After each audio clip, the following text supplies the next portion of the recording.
Thank you very much for coming. This talk is going to introduce the subject of what I call Bohemian matrices. And really, it's better to say Bohemian matrix families.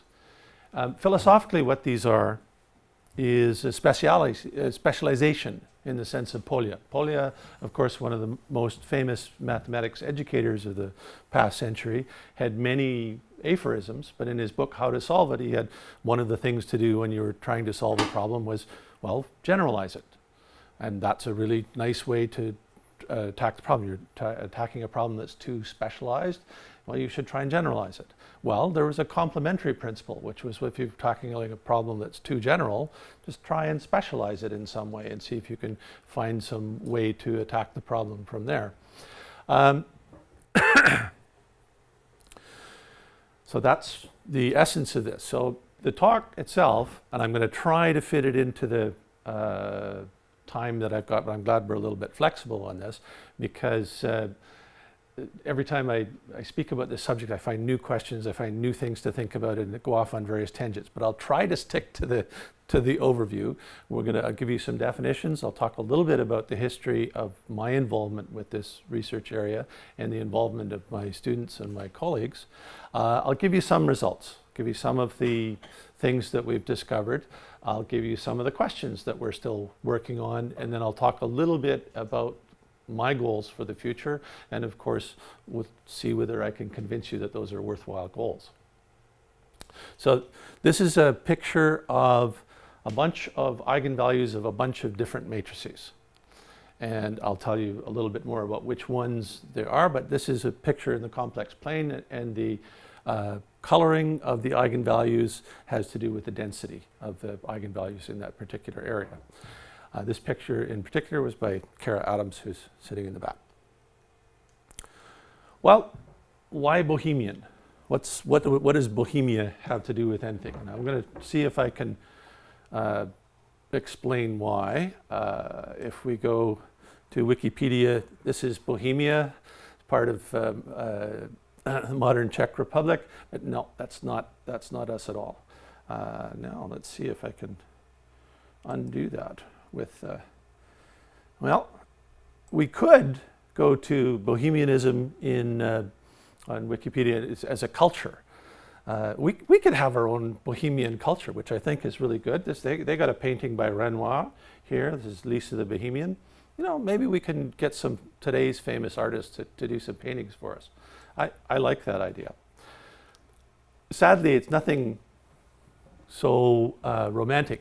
The acronym is simply a mnemonic for bounded height matrix of integers, and that gave me Bohemi, and okay, that's close enough, and so we go on there. So what it means, a Bohemian matrix family, is a family of matrices, usually of varying dimension, but perhaps of fixed dimension, where the entries of the matrix or the matrices just come from a fixed finite family, typically -1 and 1, or -1, 0, and 1, really simple sets of entries. And the basic idea of how we study these things is brute force. I'll show you exactly why we need brute force for these kinds of things, and it's really quite a lot of brute force that's necessary. And this method of tackling these problems simply wasn't possible until quite recently.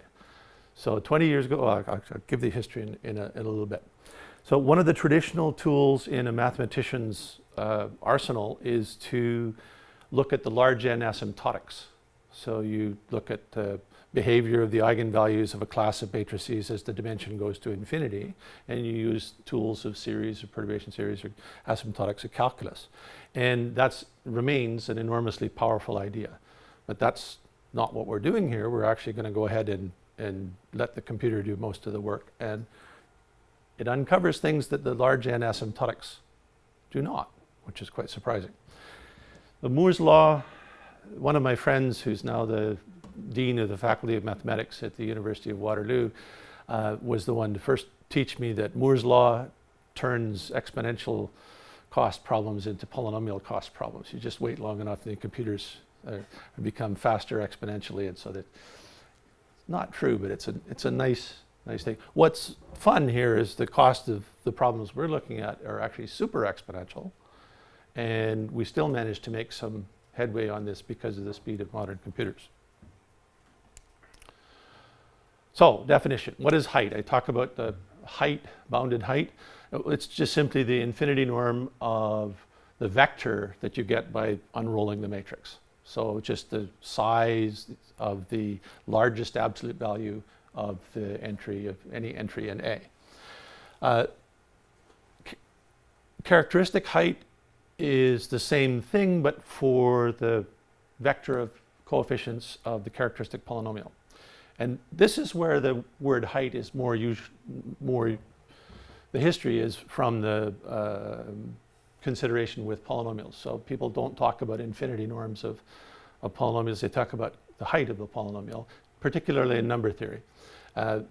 Sometimes they say the length of the polynomial, and that's the one norm. Population of a Bohemian family is what I used, the word I used to refer to the set of entries of the family. So here's one of the first pictures of eigenvalues of a family of Bohemian matrices. These are all 5 by 5 matrices. And the entries in the population is just -1, 0, and 1. And there are 847,288,609,443, which is 3 to the 5 squared. Such matrices, which is a ridiculously large number of small matrices. Each matrix, computing the eigenvalues of a 5 by 5 matrix is not hard. It turns out that when you compute the characteristic polynomials exactly, there are not 847,000 million of them. There's only 1.8 million different characteristic polynomials. There's enormous compression that goes on in doing that. Many matrices have the same characteristic polynomial from this set. There are only 7,963,249 distinct eigenvalues, and that's not 5 times 1.8 million, because some matrices share eigenvalues with other matrices. It's not multiple eigenvalues, it's shared eigenvalues. So these numbers appear in a sequence on the online Encyclopedia of Integer Sequences by Neil Sloan. So I'm sure that most people in the audience have used the online Encyclopedia of Integer Sequences at least once, but if you've never heard of it, then that's maybe the most important bit of information from this talk, is that there is such a thing as the online Encyclopedia of Integer Sequences. And if you have a sequence of numbers that you want to know something about, try there, because somebody might have studied this. In some sense, that's an index into a lot of mathematics by means of examples. And we found some significant information out from the online encyclopedia. So this picture was one of the first ones that Stephen Thornton put together, and he'll tell you more about it in his talk. So some of the things that come up in here are holes, and smaller holes over here. Of course, we're all used to the fact that eigenvalues are typically in a bounded domain because of Gershgorn circle theorem and that sort of thing. So we know that the eigenvalues of a particular matrix can't get too big. What's surprising is there's places where the eigenvalues of this particular family don't go. So there are exclusion zones inside. And one of the things that you'd like to explain is what's going on with those exclusion zones.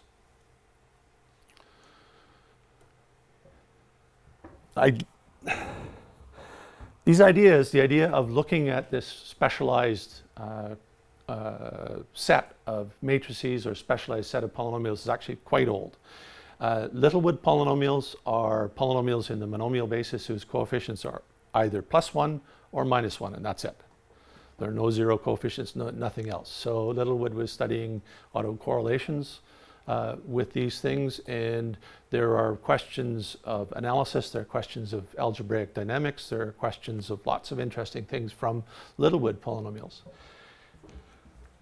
I first met these when I was on sabbatical at the Center for Experimental and Constructive Mathematics at Simon Fraser, and Peter Borwein and Loki Jurgensen were then writing a paper. I just want to get to one picture. There we go. This picture is the roots of Littlewood polynomials of degree at most 18 for coefficients plus or minus 1. So this was done in the mid-90s, and the number of such polynomials is, of course, 2 to the 17, because the leading coefficient is just 1. And so you have 2 to the 17th polynomials. Well, that's exponential in the degree, and that was already hard. There had lots of computers going on in there. But matrices are much harder because it's not 2 to the n, but 2 to the n squared. And 2 to the n squared is faster than n factorial. So that's more than what we call combinatorial growth. But that was my first look at these pictures. So this looks like this picture, but it's not. These are doubly companion matrices. The picture on here is very similar, but these are from something that is a little different. Now, can we go back to my slides? There is a huge literature on 0-1 matrices, largely from graph theory. And I have read like 2 papers in this gigantic literature, so I'm really worried that there's a bunch of things that I really need to know in there. But one of the outcomes of the workshop, I think, would be a nice list of references for here. And Nick has some very nice papers that he'll talk about in his talk. So it's certainly some of these ideas go back to D.H. Lehmer in the 1930s. So Mahler was involved as well. My main research interest is, if you like, hybrid symbolic numeric computing. So about half of my papers are sort of can fit in the symbolic literature, and about half can fit in the numeric literature, but really it's because they're hybrid. And I think that in this case, this is ideal. We have questions that we want to ask about these families of matrices that are best answered with pure symbolic computation. And there are questions that we want to ask that are best answered by pure numerical computation. And sometimes you want to use both. Stephen will give some instances of how to do some of these computations. So I mentioned Lagrange in one line of that slide. I didn't follow the link. That was the IACA Spanish Computer Algebra meeting in Santander in 2004, hosted by my friend Lalo. And at that meeting, I gave a method for finding zeros of polynomials given by data at certain points. So I had a direct companion matrix for polynomials in the Lagrange basis. And as a set of test problems, I took the Littlewood idea. I said, okay, let's look at polynomials whose values are plus or minus 1 at certain points. And I chose the points to be the roots of unity. And so everywhere there's no zeros, well, that's because the polynomial is either plus 1 or it's minus 1. And if it's plus 1 or minus 1, there can't be zeros too close to that. So we have values plus or minus 1 there, and the zeros can be practically anywhere else. And we see this pleasing symmetry by looking at all possible combinations of plus or minus 1. So that in some sense, my first Bohemian matrix eigenvalue problem, although it was really a polynomial problem, just expressed in a different basis. Well, you do n equals 12. I like this, and I colored it blue because it was just the Cantabrian tile plates that looked sort of like this. And you see some interesting algebraic curves showing up, and maybe potential theory might be used to explain some of those things. But of course, for me, it was just a test problem at that point. And you don't have to plot them on the plane. You can put them on the Riemann sphere and set it spinning and amuse your friends. Actually, I like this picture, so I'm quite happy with that one. This is apropos of nothing at the moment. This is looking ahead a little bit. We're looking at circulant Bohemians. So if you insist that the matrix not only have a specified population, but also a specified structure, you get some interesting pictures. These are eigenvalues of 9 by 9 circulant matrices whose entries are plus 1, minus 1, and 0. And then I plotted the eigenvalues on the Riemann sphere, and we have a little tail, and I decided it was something like an umbrella, just in case it rained here in Manchester. I think it's been known to rain here on occasion, yes. So that was the first line of my thinking about these Bohemian matrices. There's another line which arose pretty much accidentally. I was asked to give a talk in the Topics in Research in Computer Science seminar at Western, and Benoit Mandelbrot had just died, and I chose to talk about Mandelbrot polynomials. So those of you who know Dario Bini know his MP-solve program. You know that there is one of the test problems that he uses are what called Mandelbrot polynomials. And the Mandelbrot polynomials satisfy a recurrence. Pn plus 1 is zpn squared plus 1, and p0 is 0. And pretty clearly that just generates a bunch of polynomials. And I thought that would make a nice example for this Lagrange basis companion matrix. And in fact they do. So there's a link to something in there. So when we provide these slides, you'll be able to follow these links at your leisure. I'm skimming over it.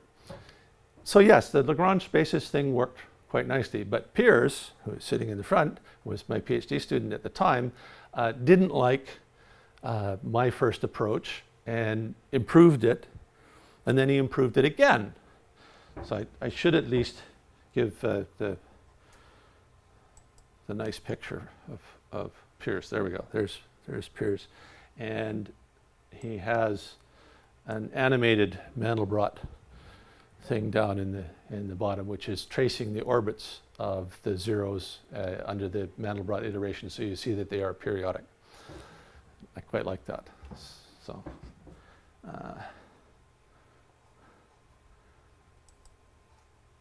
So his new companion matrix for the Mandelbrot polynomials turned out to be extremely rich and has led to a new kind of companion matrix altogether and a new kind of linearization. And so we'll, rather than do that, I'll try to explain the Mandelbrot matrix with this one example. So this is corresponding to P5. P5 has degree 31. This is a 31 by 31 matrix. And the population of Mandelbrot matrices is only -1s and 0s. Piers was lamenting yesterday that he chose -1 instead of +1, but actually I like it. The -1 is just nice. So everywhere you see a blue dot is really a -1, and you can see that we fill the subdiagonal. This is an upper Hessenberg matrix with -1s along the subdiagonal. Then we skip over sort of we're missing 1 in the middle, and then we skip over every 3, and then we skip over every 7, and then we skip 15, and we have that. So it's clearly order n entries in this matrix, but expressed in a very strange way. If you look at the characteristic height of P5, the largest entry in P5 is 50,788, but the height of this matrix is 1. And the height of all of the Mandelbrot matrices are 1. So it turns out there's M3, and there's a copy of M3 in there, which makes M5. Copy of that in there. See, there's a copy of that one with a -1. And so we take that one, we make another copy of it down there, and add a -1. So there's a recursive construction of the matrices, which gives us the Mandelbrot matrices, which was very pretty. And I thought, okay, this is to do with Mandelbrot matrices only. Turns out it's more general than that, but this was where it first came in. And the nice thing, as I say about it, is that there is no possible companion matrix for the Mandelbrot polynomial that has smaller height. We've only got 0s and 1s in here, and so it's somehow minimal. So the notion of minimality is nice. We also learned that the inverse of the Mandelbrot matrix is also Bohemian. Now we have -1, 0, and 1, so it's a little bit larger, but the height is still just 1, the largest entry in there. And so we decided that my librarian friend David Feyender said you should have Rhapsody in there too. And I said, well, actually we have a property that we need a name for, so let's call it a rhapsodic. A matrix family is rhapsodic if it's Bohemian and all its inverses are also Bohemian with the same height. And some people do not like this. So Susan Colley said, I'm sorry, that's just too cute. You can't do that. But I still think it's funny because number theory is the queen of mathematics. Nobody laughed. You could have laughed there. But in fact, it's useful. The property of that the inverse is itself Bohemian allows us to look at some interesting things. So instead of looking at the holes as exclusion zones, you can look at them as inclusion zones, particularly the one at 0. So when you invert it, all of the things outside become inside those circles. And all of a sudden you say, oh, well, maybe that helps us to understand why there's an exclusion zone around 0. And it's analogous in the polynomial case to the use of reciprocal polynomials. So you flip the 0 out to infinity and invert around the unit circle. Peter Borwein and Chris Pinner used this in their paper in 1997. So although it's cute, maybe too cute, I like the notion. So where did Mandelbrot go? Well, Mandelbrot went to Fibonacci. If you change the qn squared to qn minus 1, something like the secant method, then the polynomials still grow in degree exponentially, but with Fibonacci numbers rather than 2 to the n. The height still grows, but now 2 to the phi to the n, or instead of 2 to the 2 to the n, is the size of the coefficients. And now instead of a Mandelbrot set, the zeros have this other new structure. Now we do not compute this picture with eigenvalues. This is homotopy methods. This is Eunice Chan's master's thesis, where we compared eigenvalue methods with homotopy methods. And just to let you know, homotopy methods win hands down for this. This is 388,000 zeros. I forget.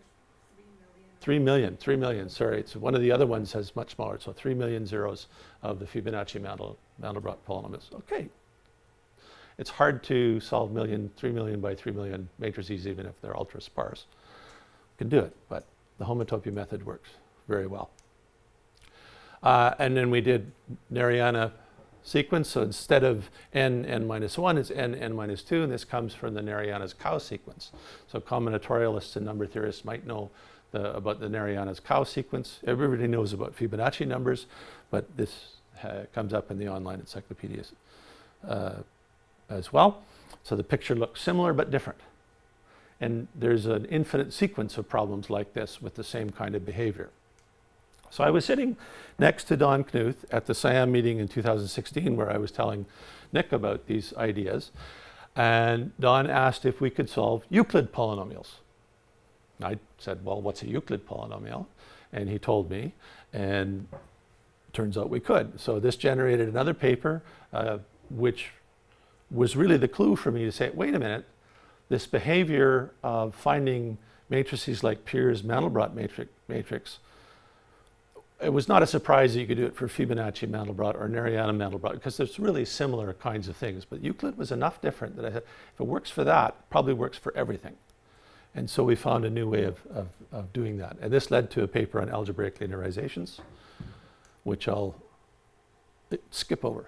I'll let you look at that on your own if you choose. So I mentioned this before, that typically we have some constant some constant to the n squared. So 2 to the n squared if it's Bernoulli plus or minus 1, or 3 to the n squared, or depending on the structure. And factorial is only e to the c n log n. So this is faster than factorial. I've already given you the numbers for 5 by 5 with entries minus 1 and 1, the 847,000 million. For n equals 6, it's already an exascale computation. It's silly to think about exascale computation with small matrices, but it's just that there are so many of them. It's trivially parallel, it's true. You can farm these things out to as many processors as you like, but there's a lot of these things. I don't know if there's a world record for who has solved the most matrices. I would ask people over here who's fine to do that, but I know that Stephen has already solved several trillion. So I don't know what the record is. it's probably not in the Guinness World Book of Records. We can try and establish that one. So there's Stephen with the art wall. So I notice you have an art wall out here, and I really like that idea. So this is the beginning of the art wall at the University of Western Ontario, and some of these are images of Bohemian eigenvalue problems. That one you've already seen. Structure matters, and the population matters. If we change the matrix families to have a particular structure, maybe Toeplitz, maybe upper Hessenberg, maybe circulant, maybe Frobenius companion, maybe matrices with centrosymmetry. I have no idea if displacement structures make a difference. If we can find a way to make a Bohemian family of a given displacement rank, I just have no idea. Change the population, you change the number of entries, you change the behavior completely. Symbolic Bohemians, entries 0 and t, or 1 and t. Actually, 0 and t is the same as 0 and 1, just multiply everything by t to the n. But if you have a bunch of symbols, sometimes it's easier to figure things out. As I say, 0, 1 matrices have a huge literature. So just to give you a quick flavor, I'll skim over a lot of this. Here is a picture of all eigenvalues of all 59,000 except for 4, 5 by 5 matrices with population -1, 0, and 1, which are upper Hessenberg. And I insist on 0 diagonal and -1 subdiagonal, just because I like the ones from. And get a crazy picture here with huge gaps in it. So if we go to 6 by 6, the picture is rather similar, but again, a gigantic hole at 0, another one at -1, another one at 1. We see the real eigenvalues get quite close, and then there's a gap, and then there's actually a 0 eigenvalue. So the gap between the nearest real eigenvalue and 0 is much larger than the gap between the nearest non-real 0, or much smaller, sorry.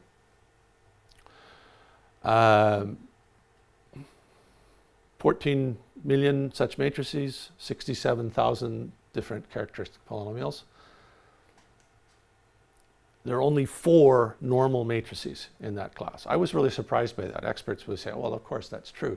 But there's the only 4 normal matrices in that class. They're either symmetric, circulant, skew symmetric, and everything else is non-normal in that class. I didn't know that that was a characteristic of upper Hessenberg matrices. Everybody here is going, yeah, okay. We found that upper Hessenberg Toeplitz matrices were special within that class. So we did a bunch of computations there, and I really like these because I think they're the best looking pictures. So I have this one as big 3 foot by 3 foot thing framed above my chair in my office. By the way, BohemianEigenvalues.com.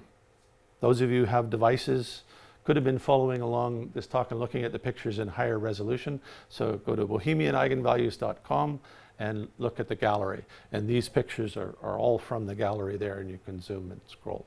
The display units are quite good, but it's better to look at it on your own devices. This is not a Bohemian eigenvalue. These are just Albethia from the city of Alcalá. I just like them. This is Juana and Lalo hard at work in Rafa's office. Last year we were working on the upper Hessenberg problems, and Juana will tell you a little bit more about these upper Hessenberg, and Lalo will tell us a little bit more about real problems, I think. And this is Rafa, who is not here, and you can see that he's happy that he's not here. This is a picture at a restaurant. You guys can work. I will go out, and this is his wife, Beatrice. I don't want to take too much more time, because I think I'm running at the edge of these things, but I do want to say one thing about what we're working on at the moment. And I am interested in stable matrices, because then the differential equation y prime equals ay has all its solutions ultimately tending to 0. And if you look at that gigantic pile of 5 by 5 matrices, it turns out that there's more than 2,000 million matrices in that pile, all of whose eigenvalues are in the left half plane. And I found that by taking the database of polynomials that Stephen Thornton had worked out and working exactly in Maple, and used polynomial tools Hurwitz code, which I wrote in 1991. And we have exactly all of the eigenvalues, and you can see there's some, comes up quite close to the imaginary axis. And I don't know how close it gets. This one I can say exactly, the rightmost real part is 10 to the minus 4 away. Just to remind you of what all of them look like. So it looks like I sort of cut off half of that picture, but it's not true. It's really a very, very small subset of these gigantic set of eigenvalues. Toeplitz and Circulant we're working on. Carl Dilcher, some of you may know Carl Dilcher is a number theorist, a Canadian number theorist. He said, well, what about Moravia? Maybe Moravia could be useful. Thanks, Carl. I said instantly, matrix of random algebraic values, is Morave, which is close enough. Attacking these large-scale problems, randomness is a very natural idea. In fact, Stephen started doing this more or less immediately, and some of the large n asymptotics are of some classes of matrices being worked on by Terence Tao and Van Voot. So the 6x6 matrices, I can't do that on my laptop, but I can sample nearly 10 million of them, and we can say the maximum characteristic height that we found was 120, and the rightmost real part that we found was minus 1 times 10 to the minus 5. So you can suspect that the approach to the imaginary axis will be exponential with the dimension. Exascale computing is possible at the moment. We might be able to actually solve this problem exactly, but the 7x7 ones we will not. 10 to the 25th. Zillion other classes of problems. There's such a thing as polynomial Bohemian eigenvalue problems, because each of the matrices can be Bohemian, and maybe that's interesting. There's connections to algebraic geometry, because we can think about some of the entries as being continuous. And so you can get algebraic curves or algebraic surfaces. I've mentioned homotopic continuation methods, random sampling. I haven't mentioned the fact that we should look at some of the symmetries.